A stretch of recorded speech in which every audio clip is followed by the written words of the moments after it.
Stage Pass, Institute of Gaming. For more details, contact 7093965965965.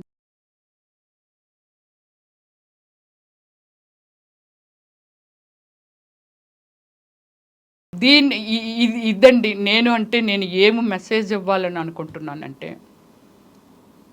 నేను కొన్ని సిద్ధాంతాలు ఉన్న వ్యక్తిని, మనిషి అనే ఒక మనుషుల్ని ప్రేమించే వ్యక్తిని, మనిషిని మనిషిగా ఒకటే జన్మ ఉంటుంది, ఒక్కసారి మరణం ఉంటుంది, మనిషిని మనిషిగా చూడాలనుకునే వ్యక్తిత్వం అండి. నేను సినిమాల్లో చెయ్యొచ్చు, నాకు అది రాసిపెట్టి ఉంది కాబట్టి భగవంతుడే ఫస్ట్ డిసైడ్ చేస్తాడని చెప్తారు కదండి. రాసిపెట్టి ఉంది, తప్పు కానీ ఇది కాదు, ఉంది కాబట్టి సో నేను సినిమాల్లోకి వచ్చి ఉంటాను. మహానుభావులు ఒక హిస్టరీని ఒక ఏమిటి ఎన్టీఆర్ గారు ఒక దేవుడా రాముడా భీముడా ఇలా అన్నీ ఒక హిస్టరీని చూపించగలిగారని అంటే, ఒక చిరంజీవి గారిని లాంటి వాళ్ళు, ఇలాంటి వాళ్ళందరూ పెద్ద పెద్ద సక్సెస్లో ఒక జనానికి ఒక మెసేజ్ అండి. సినిమా అంటే ఒక కుటుంబం అండి, ఒక దేవుళ్ళండి, ఒక యుద్ధం అండి, ఒక చీటింగ్లండి, ఇదే కదా సినిమా అంటే. దాన్ని ప్రజలకి అవేర్నెస్ కల్పిస్తున్నారండి సినిమాలు తీసి. మేడం, నేను సామాన్యురాలని, సో నేనేం చేయలేను ఇలా అంటున్నారు. బట్ మీరు కొన్ని వందల సినిమాల్లో యాక్ట్ చేసిన నటి, 400 మూవీస్ నియర్లీ, కొన్ని కోట్ల మందికి తెలిసిన నటి, కొన్ని లక్షల మంది మిమ్మల్ని అభిమానించే వాళ్ళు ఉన్నారు, సో మిమ్మల్ని ఇష్టపడే వాళ్ళు ఉన్నారు. మీలాంటి ఓ వ్యక్తి పైన ఇలా పబ్లిక్గా దాడి జరగడం, మీరు ఒక న్యాయం కోసం అధికారుల దగ్గరికి వెళ్తే అక్కడ రెస్పాన్స్ సరిగ్గా రాకపోవడం, అధికారుల దగ్గరికి ఎవరి దగ్గరికి, పోలీస్ అధికారులు కానీ పోలీస్ అధికారులు ఎవరి దగ్గర, సో మీలాంటి వ్యక్తి పైన ఇంత దాడి జరుగుతున్నప్పుడు ఇండస్ట్రీ నుంచి మీకు ఎందుకు సపోర్ట్ రాలేదు ఇప్పటిదాకా? ఎవరు ఇండస్ట్రీ నుంచి సపోర్ట్ రాకపోవడం అనేది ఏం లేదండి. యాక్చువల్లీ ఏమిటంటే నా ఫోన్ కొట్టేశారు కాబట్టి వాళ్ళు, అంటే ఫోన్ కూడా ఒక భాగమే, ఫోన్ కూడా లాగేసుకోవాలి, ఇందులో మొత్తం అంతా ఉంది కాబట్టి ప్రూఫ్స్ ఉన్నాయి కాబట్టి. సో ఇది వాళ్ళు చాలా మూర్ఖులుగా బిహేవ్ చేశారండి. హైడ్రా గవర్నమెంట్ కదా, అంతే కదా, ఒక డిపార్ట్మెంటే కదా.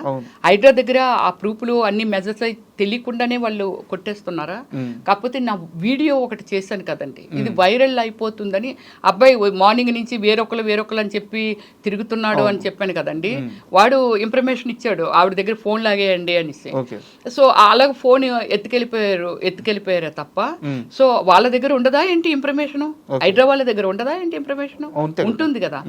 బట్ కాకపోతే ఏమిటంటే వాళ్ళు ఇంత మూర్ఖంగా ఆలోచించడం కూడా తప్పే, వాళ్ళకి తెలియదు అంతే. సో కానీ నాకు ఆ డిపార్ట్మెంట్ గురించి ఓన్లీ గచ్చిపోలేండి, అందరూ చెడ్డ ఆఫీసర్లే ఉంటారు. అంటే నా క్వశ్చన్ అధికారుల గురించి కాదు, వాళ్ళ గురించి కాదు, నేను అడిగేది ఏంటంటే సినిమా నాకు ఫోన్ కమ్యూనికేషన్ వచ్చేసిందండి. అంటే మీ ఫోను ఆల్రెడీ పోలీస్ స్టేషన్ లో ఉందని చెప్పి మీరు చెప్పారు, అక్కడ లేట్ అయిందని చెప్పారు. బట్ నా క్వశ్చన్ ఏంటంటే, రమ్యశ్రీ అనే నటి మీద దాడి జరిగింది, ఒక సినీ నటి మీద ఇలా ఎందుకు దాడి చేస్తారని చెప్పేసి ఏ యాక్టర్స్ కానీ ఏ ఒక్కరు కూడా బయటకు వచ్చి ఒక సోషల్ మీడియాలో కానీ వాళ్ళ వాయిస్ ని వినిపించలేదు. ఇప్పుడు వస్తారండి వాళ్ళు, చెప్పండి అంటే రమ్యశ్రీ గారు ఏమైంది ఏమిటని అడిగే చాయిస్ కూడా లేకుండా అయిపోయింది అంతే. ఒక మా అసోసియేషన్ నుంచి కానీ, అంటే మా అసోసియేషన్ అంటే సినిమా యాక్టర్లది ఒక అసోసియేషన్, డైరెక్టర్స్ అసోసియేషన్, నేను డైరెక్టర్ని కాబట్టి డైరెక్టర్స్ అసోసియేషన్, టీవీ ఆర్టిస్ట్ కాబట్టి టీవీ అసోసియేషన్ మెంబర్ని, వీళ్ళందరూ కదిలి రావటానికి రమ్య ఏమి జరిగిందని అడిగే అవకాశం లేకుండా పోయింది.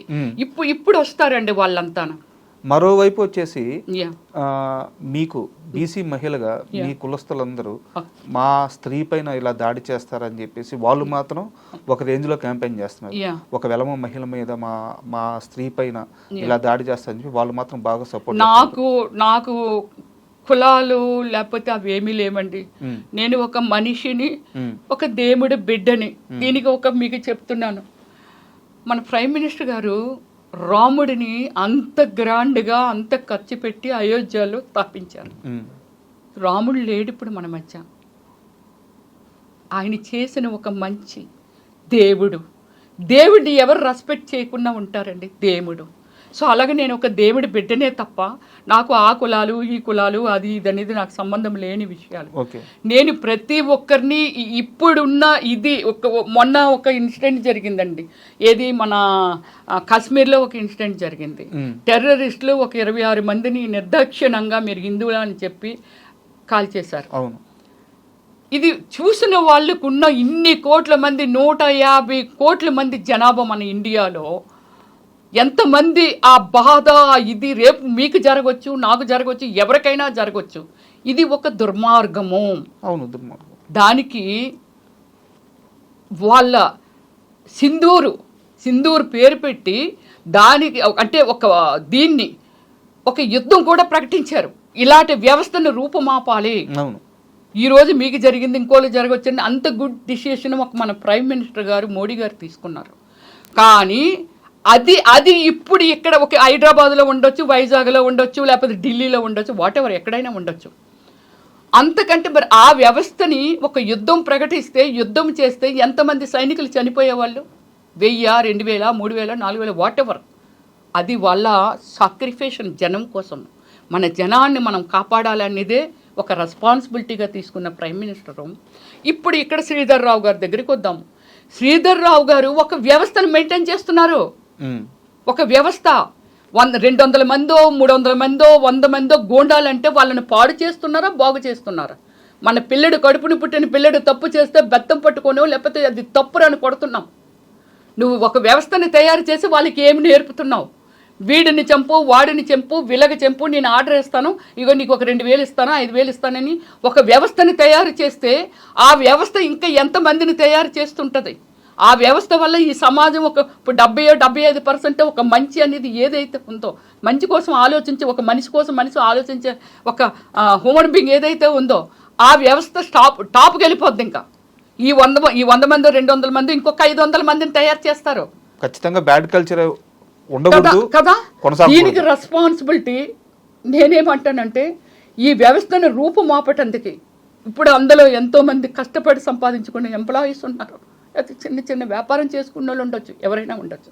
అందుకే నేను ఏం అడుగుతున్నానంటే, నేను మీ ఇంటి ఆడబిడ్డని అనుకోండి, మీ పిల్లలు ఏదో సాఫ్ట్వేర్ ఉద్యోగాలు చేసుకుంటే, ఎక్కడో ఏదో చిన్న మొక్క ఏదో కొనుక్కుందామని అనుకుంటే అది ఎవరైనా ఆక్రమించుకుంటే ఎలా ఉంటుంది?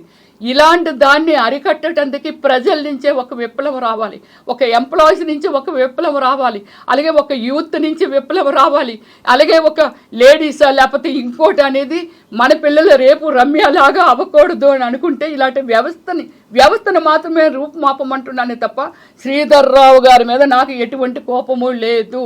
అతను చేస్తున్న యాక్టివిటీస్ ఏవైతే ఉన్నాయో చాలా దారుణము. అలాగే ప్రభుత్వ అధికారులు ఎవరైతే ఉన్నారో అతనికి తొత్తులుగా మారి వాళ్ళకి ఎంకరేజ్ చెయ్యకున్నా ఏమి తింటారండి మీరు? ఎంకరేజ్ చేయకుండా ఇంత పెద్ద స్కాములు, ఇంత పెద్ద అన్యాయం జరగదు. అందువల్ల ఏమిటంటే దయచేసి ప్రతి డిపార్ట్మెంటు, ఇదంతా రెవెన్యూ డిపార్ట్మెంట్ కానీ ఏదైనా సరే న్యాయం ఇంత కొంచెమైన న్యాయం కోసం పనిచేయండి.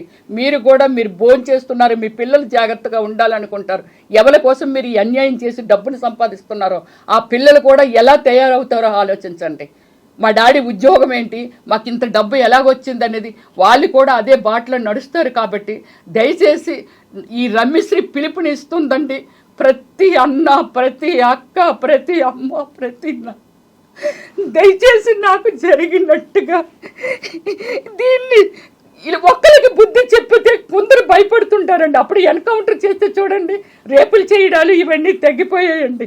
అతను ఎప్పుడైతే అతన్ని నయ్యమునో లేకపోతే ఇంకోళ్ళో కొందరు స్వామీజీలు తయారయ్యారండి. వాళ్ళకి ఏమి తెలుసండి, అతను కూడా మనిషే. ఎంతోమంది కొందరు మాత్రమే మహానుభావులు ఉంటారు, కొందరు మాత్రమే. రజనీకాంత్ గారు కూడా చెప్తారండి, ఆయన ఒక వేదాంతి, ఒక దేవుడి లెక్కన ఆయన అంత మంచి ఆలోచిస్తారు. రోడ్డు అంటే సింపుల్గా వెళ్ళిపోతూ పేదవాళ్ళు ఉంటే దుప్పట్లు కప్పుతారు. ఆయన దేవుడి కింద ఎందుకు పూజిస్తున్నారంటే ఆయన చేసే విధానం. నన్ను కూడా కొన్ని లక్షల మంది నన్ను అభిమానిస్తారండి. నా యాక్టివిటీస్ అన్నీ ఎంత, నాకు 4 మిలియన్స్ ఫాలోవర్స్ ఉన్నారండి. 40 లక్షల మంది నా ఫేస్బుక్లో ఫాలోవర్స్ ఉన్నారు. ట్విట్టర్లోను నేను చేసిన మీలాంటి వాళ్ళు ఉండరండి, రేరుగా ఉంటారండి, నాకు ట్వీట్ చేస్తూ ఉంటారు. ఇలాంటి మనిషినండి నేను. అందుకే నేను ప్రాధేయపడుతున్నాను.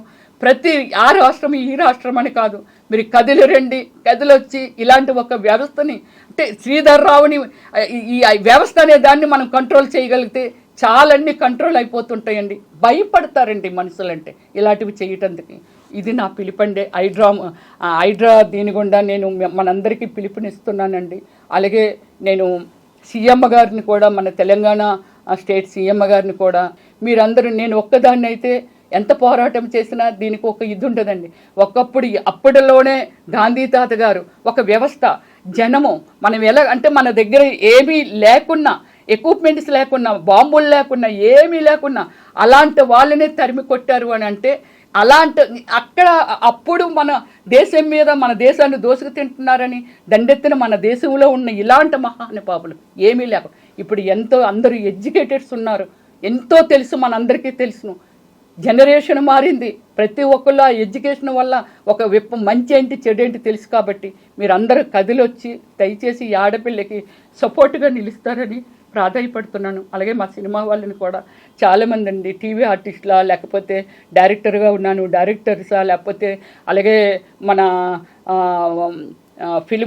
ఫిలిం యాక్టర్స్ పెద్ద పెద్ద వాళ్ళు ఉన్నారు, చిరంజీవి గారు, బాలయ్య గారు, వీళ్ళందరూ. బాలయ్య గారితో కూడా నేను ఒక 3 సినిమాలు చేశాను.